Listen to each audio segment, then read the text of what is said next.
You think American power just comes from tanks and aircraft carriers. You believe it's simply the biggest army and the most money. But that's not the whole story. The real control isn't invisible force.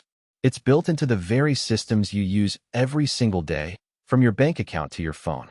It's a logic so deep, it makes you see the world completely new. So how did we get here? Let's rewind to the end of World War II. Most of the world was in ruins. Europe was a mess, and the old powers were completely exhausted.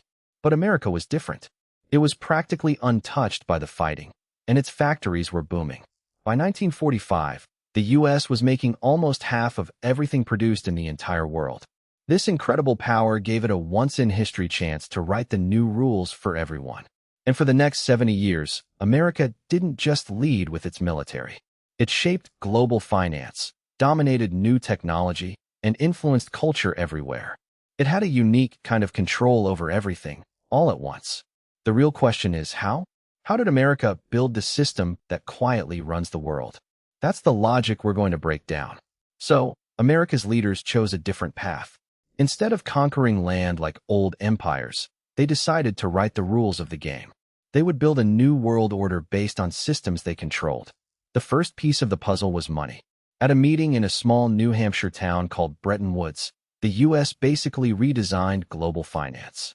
It created new institutions like the World Bank and the International Monetary Fund. On the surface, these looked global and neutral, there to help rebuild the world. But in reality, the U.S. held most of the power, and the rules were written to favor its own economy. The masterstroke, though, was making the U.S. dollar the world's official reserve currency. Suddenly, everything important, from oil to international loans, was priced in dollars. This turned the dollar into what many called the most powerful weapon without bullets. Global trade now flowed through American financial systems. It gave the U.S. a massive advantage that no other country had, allowing it to fund huge projects and build up its military without the same economic risks everyone else faced. But money was only half of the equation. You also need muscle. This is where powerful military alliances came into play, with the most important one being NATO, the North Atlantic Treaty Organization. This wasn't just a friendship club. It was a formal pact that tied the security of Western Europe directly to the United States. It presented a united front to any potential rivals, sending a clear message. An attack on one member is an attack on all of them. And just like that, the foundation was set. One pillar was total financial dominance, with the dollar at its center. The other was unmatched military power, projected through a network of loyal allies. This two-part system would quietly shape the next 70 years of world history.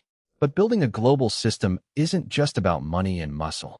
It's also about winning over hearts and minds. And this is where America's third pillar of power came into play: culture. This was a different kind of influence, not forcing people to follow you, but making them want to. It's what people call soft power. Think about it. After the war, American culture went global. Hollywood movies weren't just movies. They were 2-hour advertisements for the American way of life. Blue jeans and rock music became symbols of freedom and rebellion that crossed every border, reaching people in ways no army or politician ever could. This created a powerful attraction. It built a sense of connection and desire that worked quietly in the background, making American leadership feel less like a command and more like the natural way of things. But at the same time, another, even more powerful revolution was starting. America wasn't just exporting culture, it was building the very code of the future. This is where the U.S. became the world's workshop for new ideas. The foundational technologies that run our modern world, things like the internet, GPS, and the microprocessors in every device we own, were born there. At first, these were just tools, but they quickly evolved into a new form of dominance. Because today, who owns the platforms where the entire world talks, shares, and argues? Almost all of them are American. Facebook, Instagram, YouTube, X, the digital town squares of the 21st century. These dozen or so platforms control how over 80% of the world's information flows across borders. They don't just host our conversations, they shape them. This gives them a level of control over the global narrative that is just as powerful, if not more so, than any military. It's a new kind of empire, one built not on controlling land, but on controlling information and attention itself. So how does this invisible empire actually touch your life? It's not just an idea. It's the hidden operating system running in the background of your day, every day. And none of it happened by accident. This all goes back to a deliberate choice America made after World War II.